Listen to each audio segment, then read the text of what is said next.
প্রধানমন্ত্রী ফসল বীমা যোজনার প্রতি গুরুত্ব আরোপ করলেন জেলা কৃষি আধিকারিক আব্দুল বাতেন চৌধুরী।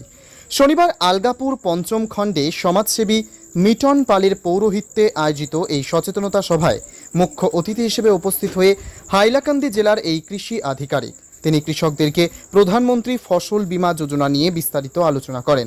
তিনি এই ফসল বীমা যোজনার আওতায় প্রত্যেক কৃষককে 2টি মরশুমের উৎপাদিত ফসলের বীমা করার আহ্বান জানান। প্রধানমন্ত্রী কৃষকদের কথা গভীরভাবে চিন্তা করে এই প্রকল্পের মাধ্যমে তাদের উৎপাদিত ফসলের ক্ষতিপূরণের ব্যবস্থা করে দিয়েছেন।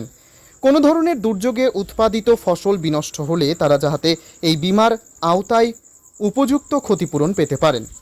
এই যোজনার মুখ্য উদ্দেশ্য হল প্রাকৃতিক বিপর্যয়ের ফসল ক্ষতি হলে কৃষকরা যাতে আর্থিক সহায়তা পান।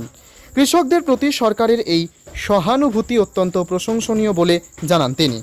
তাই জেলার প্রত্যেক কৃষককে এই যোজনার সুবিধা লাভের জন্য প্রধানমন্ত্রী ফসল বীমার আবেদন করার আহ্বান জানান জেলা কৃষি আধিকারিক আব্দুল বাতেন চৌধুরী। হাইলাকান্দি থেকে মোস্তফা আহমেদ মজুমদারের রিপোর্ট, গণ আওয়াজ।